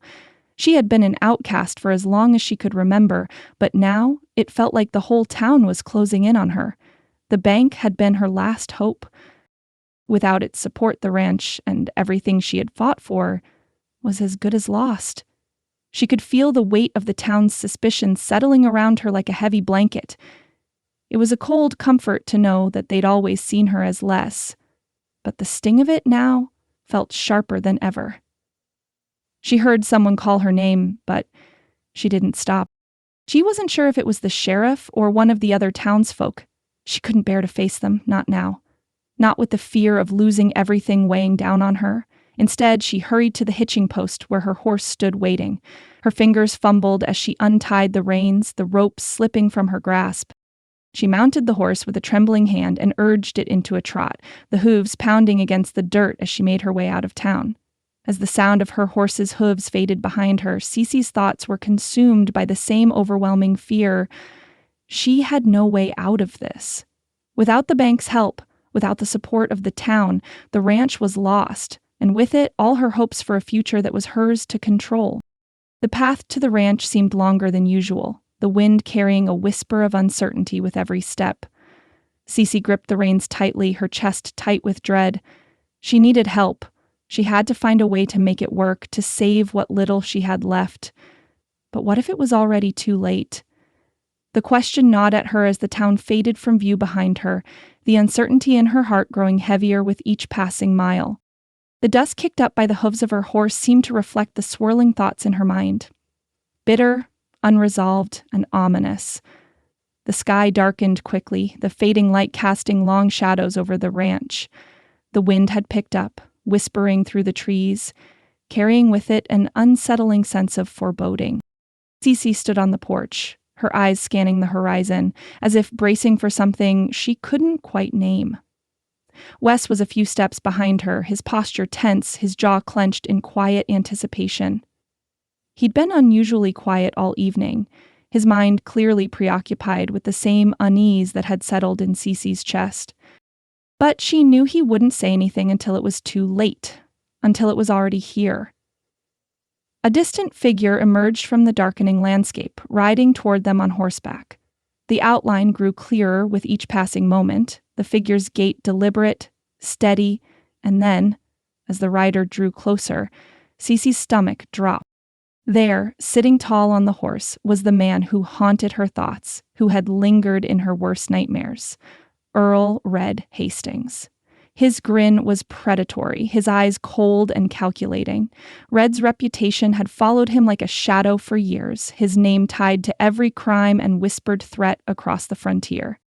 And now, here he was, as if he had every right to be on her land, as if the ranch that had once been her father's and now hers meant nothing. Wes's muscles tensed, his entire body coiling as if ready to spring into action at the slightest provocation. But Cece could see that his mind was racing, calculating the danger that Red posed.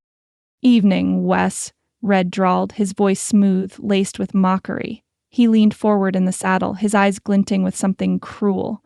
Well, I see you've managed to settle down in this little paradise. Law-abiding, huh? He chuckled, the sound low and dangerous.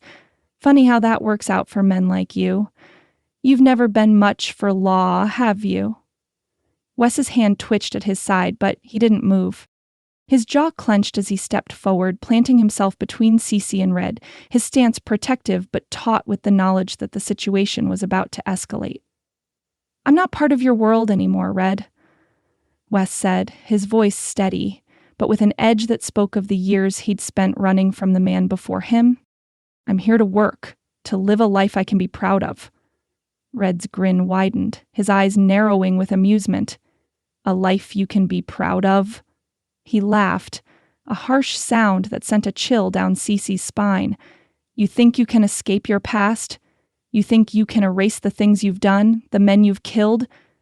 You're still one of us, Wes. And you're going to help me one last time. Wes' hands clenched into fists at his sides, the veins in his neck standing out. I'm not helping you with anything, Red. I've got no part in whatever game you're playing. Red's expression darkened, his smile vanishing as quickly as it had come. You think you have a choice? As a stagecoach, Wes, a rich one, loaded with valuables, I want you to help me take it down. You know the plan. You've helped before. This time we take what's ours. Cece's heart pounded in her chest, the fear surging through her like wildfire. She stepped forward, her voice strong, though the tremble of anger and fear was unmistakable. Not here. Not on my land. You're not taking anything from us. Red's gaze flicked to her, amusement dancing in his eyes. Oh, I see. The little woman's got fire in her. He turned back to Wes, his voice turning cold, the mockery replaced with something far more dangerous. You know, it's a shame that the respectable folk will never accept you. They'll never let you forget who you really are, no matter how hard you try to play the part. So why not join me? One last job, Wes. After that, you can ride off into the sunset just like you've always wanted. Cece stood firm, her heart hammering as she stepped closer to Wes, her eyes locked with Red's. You can threaten him all you want, but you're not taking what's ours. Not now. Not ever. Red's eyes flickered with a flash of anger before he gave a low, mocking chuckle. You really think you can stop me? You think a little farm girl like you can stand up to me? Wes's hand moved faster than Cece could register. In a flash, he had shoved Red away, sending the man stumbling back a step. Red's horse snorted in agitation, but Wes didn't flinch. His eyes were hard, a look Cece had rarely seen in him, a combination of determination and something darker, more dangerous. Don't come back, Wes said, his voice low and filled with finality. I don't owe you anything. And if you think for 1 second you can walk onto my land and threaten the woman I care about, you're wrong. Red stood still for a moment, his eyes narrowing as he studied Wes. Cece could feel the tension crackling between them, an electricity that made her want to step back, to flee, but she didn't. She stood her ground beside Wes, her chin lifted, her heart racing. Well, well, Red said, his voice a dark promise. You think you can walk away from me? You think you can run and hide? I'll be back. If you don't help me, I'll burn this place to the ground. I'll take what I want, whether you like it or not. With a final venomous glance, Red mounted his horse and turned it around, riding off into the night with the same confident, mocking swagger that had brought him to their doorstep. Cece's breath was shallow, her heart pounding as she watched him disappear into the darkness. She could feel the weight of his threat settling in, the knowledge that he wouldn't stop until he got what he wanted. Wes stood beside her, his face grim, his hands still clenched into fists. He'll be back, he said, his voice rough with the weight of his guilt. I didn't want this. I didn't want him to come here. I thought I could leave all of that behind, but Red's not going to let me. Cece looked at him, her heart aching with a mixture of fear and empathy. She had known Wes's past was a shadow, something he couldn't fully escape. But now it felt real, tangible. Red was not a threat that would fade into the distance. He was here, and he wouldn't go quietly. You don't have to do this alone, Cece said, her voice stronger now, despite the fear gnawing at her. We'll fight him together. Wes looked at her, his eyes filled with something between gratitude and dread. He didn't answer right away, but Cece could feel his silent promise in the way he stood beside her, the strength in his presence. The air between them felt heavy, the silence stretching on. But in that moment, Cece knew one thing for sure. They couldn't face this alone. Red Hastings was a danger, but the bond they shared, however fragile, would hold them together. The sound of the wind in the distance carried a foreboding note, and as Cece glanced up at the moonlit hills, she knew that the storm had only just begun. And in the stillness of the night, the first crack of thunder seemed to echo through the land, threatening, but not yet decisive. The real storm was yet to come. Chapter 6: The Fall and the Test of Love. The early morning was eerily still, the wind howling through the cracks in the ranch house's wooden walls, sending shivers up Cece's spine as she poured coffee into a chipped mug. The smell of the dark brew was bitter, almost too harsh for the quiet house, but it was the only thing keeping her grounded. Wes stood at the window, his back to her, his silhouette tense as he stared out into the distance, his gaze fixed somewhere beyond the land, beyond the horizon, where danger seemed to lurk. Cece could feel the weight of the silence between them. They hadn't spoken much since the confrontation with Red, but the unease was palpable, a constant undercurrent that neither of them could escape. Wes's past had come back to haunt them in a way that neither of them had expected, and now they were paying the price. Her fingers trembled as she set the coffee pot back on the stove, her thoughts clouded with fear. Every time the wind howled, it felt like the land itself was warning her of the storm that was about to break. And then, the sound of hooves broke through the silence, sharp and sudden, cutting through the tension in the air. Cece's heart skipped a beat, and she turned to see the sheriff's horse galloping up the dirt road toward the ranch. Sheriff Beaumont pulled up sharply, his horse skidding to a halt just outside the fence. He dismounted quickly, his face set in grim lines, and Cece could see the urgency in his movements. He was sweating, his breath coming in short gasps as he approached them. His eyes flicked to Wes for a moment before landing on Cece, filled with something she couldn't quite name. "Morning, Sheriff," Cece said, her voice steady despite the knot in her stomach. She felt the tension rise, the unspoken words between them thickening with each passing second. Beaumont didn't return her greeting. Instead, he took a deep breath and pushed past the pleasantries. "There's been an ambush," he said quickly, his voice hard. "Last night a stagecoach was robbed, the driver's dead, and the passengers were left stranded out there. Word is, Red Hastings is the prime suspect." Cece's breath caught in her throat. Red. The name echoed in her ears, and she instinctively turned toward Wes. His face was pale, his hands clenched into fists at his sides, but his eyes were already shifting, calculating, as though he was bracing for something much worse. "But why are you here, Sheriff?" Wes asked, his voice tight, the muscles in his jaw working. "You already know I've had nothing to do with Red Hastings. I haven't seen him in years." Beaumont's gaze flicked to Wes, then back to Cece, his expression conflicted. "The thing is," he began, his voice heavy with hesitation, "the town's already talking. They've seen you together. Talked about the help you've been giving her. Wes, and now, with this ambush, well, they're saying you had a hand in it. They're demanding answers, and they're demanding you." Cece's stomach turned as she glanced at Wes. Her heart beat hard in her chest, the fear suddenly a tangible weight. She shook her head, her voice trembling. "No, that's impossible. Wes has been here the whole night. He's done nothing wrong." Beaumont nodded, his face drawn with the kind of weariness that came from being caught between duty and personal conviction.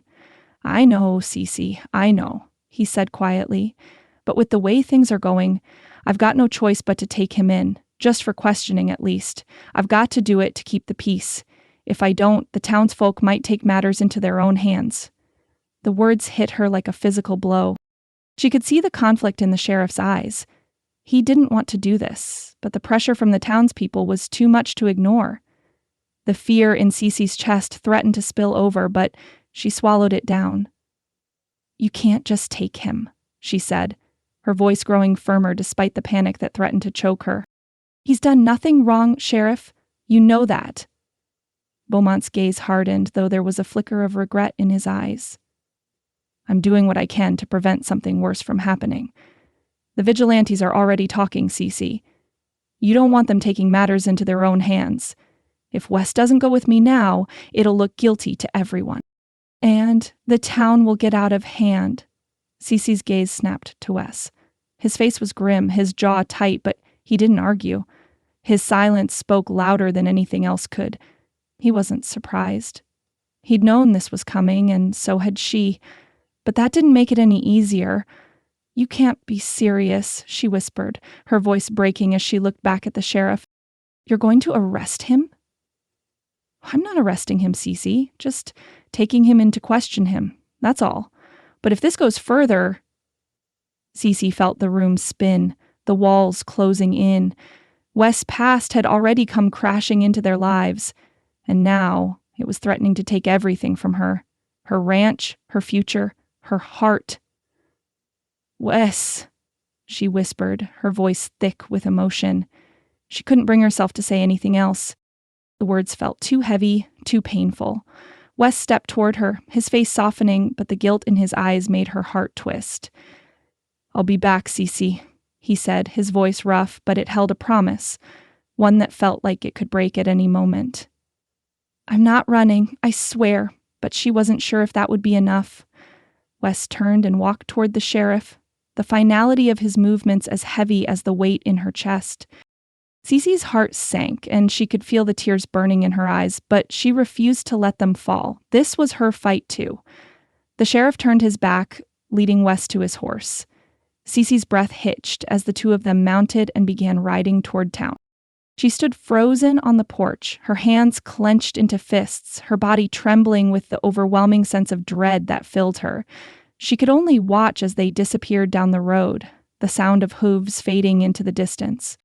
Her heart ached with the knowledge that this might be the last time she saw Wes, the man she had come to trust, to love, despite everything. The sun climbed higher, indifferent to her pain, casting a cold light on the land she had fought so hard to protect. Dust kicked up in the wake of the departing horses, swirling in the wind like the sorrowful ghosts of a future that had already begun to slip away. And as Cece stood there, alone on the porch, she realized that the battle for the ranch had only just begun. Wes sat in the dim, cramped holding cell, his arms crossed and his back against the cold stone wall. The harsh light of morning filtered through the iron bars, casting long, jagged shadows on the floor. He could hear the distant sounds of the town stirring, people going about their morning routines, unaware of the man behind bars just a stone's throw away. It felt like a prison for his past, a reminder of all the mistakes he had made, the life he had tried to outrun. He had been in this position before, caught between the choices he'd made and the world that refused to forget them. But now, the stakes were higher than ever. He wasn't just facing the law, he was facing the woman he loved, the life he had tried to build, and a town that had already written him off. A door creaked open, and Sheriff Beaumont stepped into the small jailhouse, his boots heavy on the wooden floor. The sheriff's face was drawn, conflicted, as he stood just inside the cell door, his hands resting on his hips. Wes looked up at him, but the sheriff didn't speak immediately, as though the weight of the situation had left him struggling for words. You don't believe I had anything to do with it, do you? Wes finally asked, his voice quiet but direct. The sheriff exhaled slowly, rubbing the back of his neck. I want to believe you, Wes, he said, his voice a mixture of uncertainty and resignation. But the town's already made up its mind, and with Red Hastings back in town, I can't ignore the facts. I have to do my job. Wes straightened, his eyes narrowing slightly. I understand your position, Sheriff, but you know I wouldn't go back to that life. I've fought too damn hard to leave it behind. If you let me out of here, we can catch Red. I know where he's hiding, and I can lead you straight to him. Just then, the door to the jail creaked open again, and Joe Dixon stepped inside. He was a familiar face, one Cece trusted, one who had known her father. But his presence here, in this moment, felt like both a lifeline and a reminder of the danger surrounding them. His boots clattered lightly on the floor as he approached Wes's cell. "I overheard something last night," Joe said quietly, his voice low and measured. "Red's been talking about another stagecoach. He's planning to rob it, just like he did last time. And I heard him bragging about it, about how easy it's been and how the laws never caught on. He's going to hit again tonight. Same route, same method." Wes's eyes locked on Joe, the fire of determination sparking in his gaze. "You're sure about this?" Joe nodded, his expression grim. "I wouldn't be here if I wasn't." Sheriff Beaumont's brow furrowed as he glanced between Joe and Wes. His hands twitched at his sides, the hesitation in his eyes showing just how torn he was. "Even if this is true, Wes, how can I trust you? You've got a past, a dangerous one. If I let you out of here, I'm risking my badge, my career, and the safety of the town." Wes stepped forward, his voice urgent. "I know I don't have any right to ask for trust. But I've changed. I swear to you, Sheriff, I've left that life behind. This isn't about me. This is about stopping Red before he hurts anyone else. He's the one with blood on his hands. Let me help you end this. If you don't, this town will never be safe. You'll never be safe." Beaumont stood still, his eyes flicking over Wes's face as if weighing his words. The silence between them stretched, and for a long moment Cece's face filled Wes's mind. She was the reason he had tried to change, the reason he had pushed through the darkest parts of himself. He couldn't lose her, not to Red, not to his past. Finally, the sheriff exhaled, a heavy sigh escaping him. "Fine," he muttered, his voice low. "I'll give you a chance, but this is it, Wes. If you try anything at all, I'll arrest you myself." The glimmer of hope in Wes's chest almost made him smile, but he didn't. He nodded once, sharp and firm. "Thank you, Sheriff. You won't regret it." As the sheriff unlocked the cell and led Wes out, he turned to Joe. "You stay close. We're not taking any chances." Joe gave a slight nod, his eyes flicking toward Wes and then to the door. "I'll keep my distance. You can count on that." The sky was painted in fiery hues as the sun began to set. The rocky outcropping on the outskirts of Fremont Gulch had become their vantage point. Wes, the sheriff, and a small group of deputies crouched behind the jagged rocks, their eyes trained on the path where the stagecoach was expected to come through. The air was thick with tension, every rustle of the wind or scrape of a boot on stone sending them into high alert. Wes's hand rested on the grip of his revolver, his fingers tight around the leather. His heart was pounding in his chest, but he kept his breathing even. This was the moment he had been waiting for. This was his chance to prove he wasn't the man the town thought he was. Through the distance, they could see the figures approaching.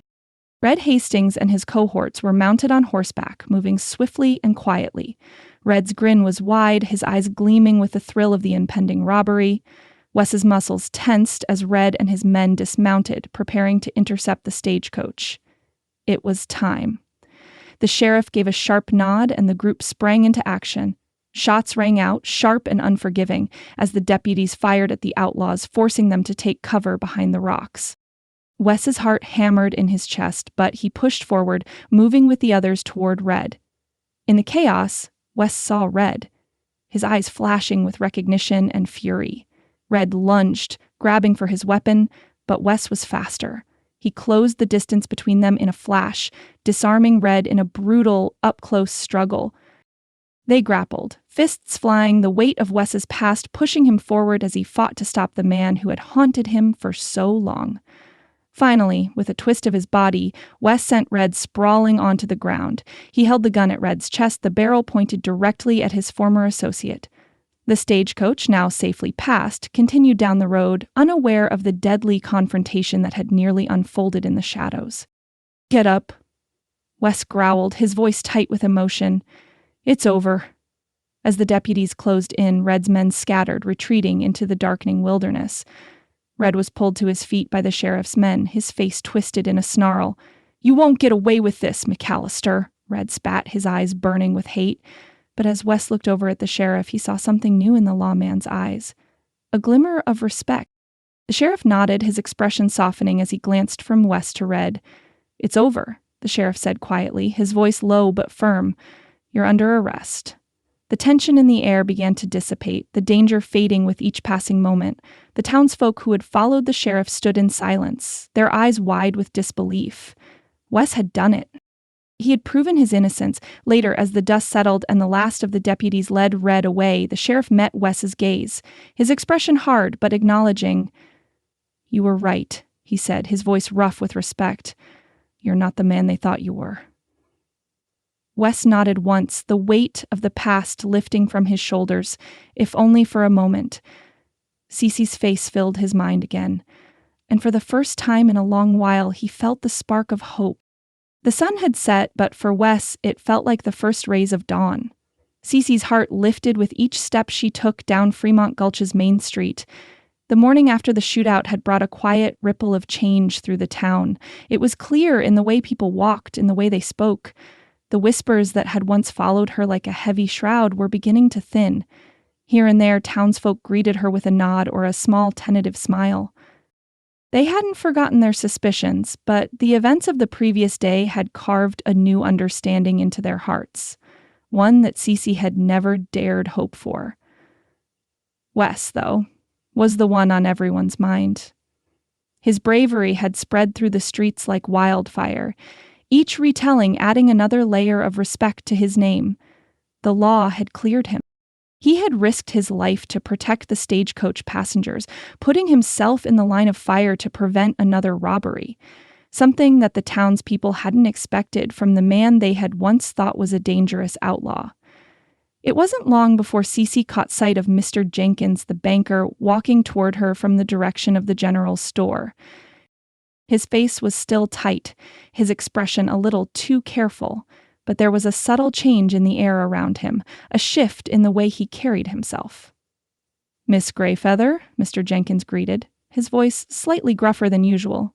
He stopped in front of her, hesitating for only a moment. I've reconsidered my earlier decision about your loan." He cleared his throat, his eyes meeting hers with an air of reluctant apology. "I may have acted rashly, given the circumstances." Cece blinked, not sure if she had heard him correctly. She had come to expect nothing from the banker, certainly not an apology. "What do you mean?" she asked, her voice cautious. "Your land, your work. It deserves better than the doubt I cast upon it. The town is beginning to see things differently, and I should have done the same sooner." Jenkins's voice softened. "I've reinstated your loan extension. And," he continued after a brief pause, "I've also worked out better terms for you. This place has potential. If you're willing, I'd like to continue investing in it. I've seen what you're doing, and I'll support you moving forward."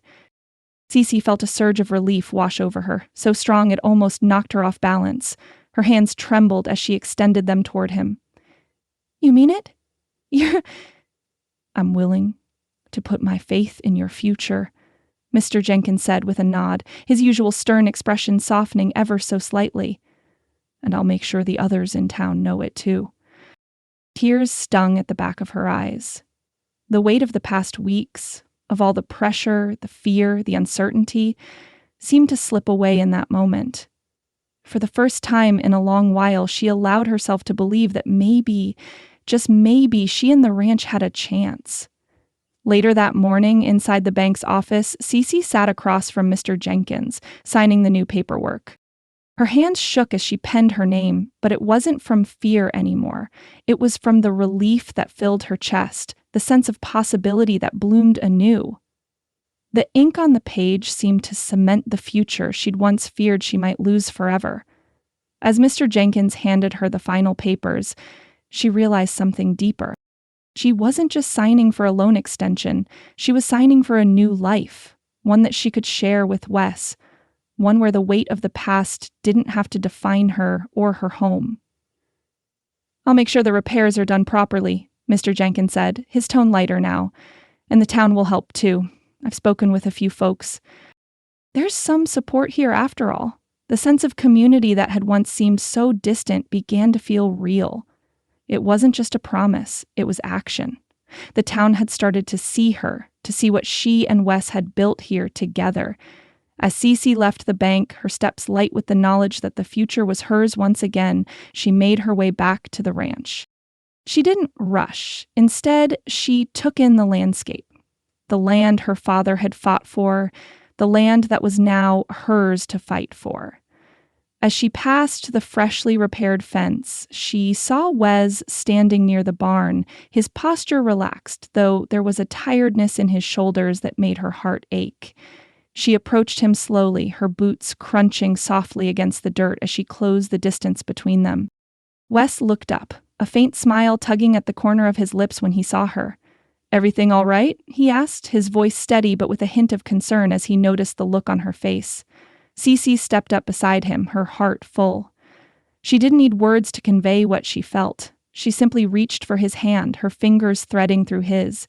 He turned to face her fully, his gaze searching hers, waiting for her to speak. "Wes, Her voice faltered for a moment, the weight of everything she had experienced settling into her chest. "I signed the papers. The bank's backing us now. The ranch is ours again." Wes's face softened, and for a moment the world seemed to fade away. He pulled her close, his arms wrapping around her, holding her as though he never wanted to let go. His breath was steady against her cheek, and she felt the sincerity of the moment, the feeling of having everything fall into place. "I knew you'd make it work," Wes murmured into her hair.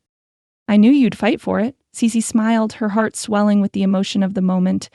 "We fought for it," she corrected, her fingers gently tracing the outline of his jaw. "Together." There, beneath the wide blue sky, Wes stepped back slightly and reached into his coat pocket.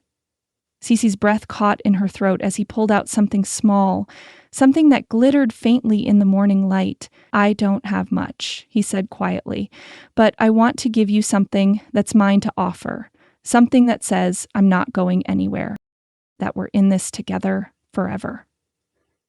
With trembling hands, Wes held out a makeshift ring, a simple band shaped from a horseshoe nail. It was rough around the edges, far from perfect, but it was real, a symbol of his commitment, of his love. "Will you marry me, Cece?" he asked, his voice low but filled with so much hope. "Will you make this life with me? Not just the ranch, but all of it. Every step, every breath." Cece's heart skipped a beat, and before she could stop herself, she felt the tears slip down her cheeks. She had never thought she'd find this kind of love, this kind of acceptance. She had never thought she'd be enough for someone like him. But she was, and he was enough for her. "Yes," she whispered, her voice thick with emotion. "Yes, Wes, I'll marry you, forever." As he slid the ring onto her finger, Wes kissed her gently, sealing the promise between them. The world around them seemed to fade, leaving only the sound of their hearts beating in unison. Together, they had built something that was stronger than anything either of them could have imagined. And together, they would face whatever the future held. Cece stood at the edge of the small gathering, her heart fluttering with a mixture of nerves and anticipation. The air was thick with the heat of midday, the dry earth beneath her boots a reminder that the land, like her, had endured much. Yet here it was, flourishing, vibrant, and full of possibility. The ceremony was simple, but to Cece it was everything. It had been months of doubt, of wondering if the town would ever accept her, if her love for Wes could ever overcome the shadows of the past. But here, in this moment, surrounded by the neighbors who had once whispered behind her back, she could finally feel the weight of those doubts lifting. Some were still stiff, hesitant, but they were here. They had come, not because they had to, but because they were starting to see her, really see her, as part of this community. Wes stood beside her, tall and strong, his eyes soft as he looked at her. He was dressed simply, his dark shirt a contrast to the pale sunlight that bathed them both. His hand rested lightly over hers, his thumb brushing gently against her skin, a silent reassurance that he was right here with her. Sheriff Beaumont, ever the stoic figure, stood a few paces away, his arms crossed in quiet respect. He offered Cece a slight nod, his expression guarded but genuine. He had been the one to set the wheels in motion, to clear Wes's name, to stand by them when no one else had. Though he never spoke of it, Cece could feel his approval, a silent acknowledgement that this was the right thing, even if it had taken time to get here. Joe Dixon, the ever-present friend and ally, stood as a witness, his face softened by the warmth of the occasion. His weathered hands were clasped before him, his gaze fixed on the two of them with a quiet pride. His presence was more than just a formality. It was a sign of the community that had slowly begun to embrace them both. The small group of neighbors, some old, some new, had gathered in a half circle, their faces a mixture of curiosity and reluctant acceptance. A few lingered on the outskirts, unsure of what to make of the couple, but most had stepped closer, drawn by the simple joy of seeing this union take place, one that marked not just the joining of two hearts, but a victory over the prejudice that had once kept them apart. Wes, the preacher said, his voice steady and kind, do you take Cece to be your wife, to stand by her through whatever comes, to love and protect her for better or for worse as long as you both shall live? I do, Wes answered, his voice rough but full of conviction. His gaze never wavered from Cece's, and she could feel the weight of his words settle deep within her. The preacher turned to Cece. Cece, do you take Wes to be your husband, to honor and cherish him, to walk beside him through every challenge for all your days? Cece's voice trembled as she spoke the words that had felt impossible at one point, words that meant more than she had ever imagined. I do. The preacher nodded and smiled, his voice ringing out across the small gathering. Then, by the power vested in me, I now pronounce you husband and wife. You may kiss your bride. Wes's hand cupped Cece's face gently, his thumb brushing away a stray tear she hadn't realized had fallen. The kiss was soft, a promise, a beginning. It was everything they had fought for, everything they had dreamed of, all wrapped up in that one sweet moment. As they pulled apart, the crowd's applause broke through the stillness. It was hesitant at first, some unsure, others just caught up in the simplicity of the moment. But then, like the land itself, it grew. A few voices joined in, and slowly the sound of clapping filled the air. Cece's heart swelled as she looked around at the faces of the people she had once thought she'd never belonged to. And then, as if to punctuate the moment, Sheriff Beaumont stepped forward. He offered his hand to Wes, a simple gesture of respect. I may not have always agreed with how you went about things, but you've earned your place here, McAllister, the sheriff said, his voice low but sincere. Wes shook his hand, his eyes meeting Cece's.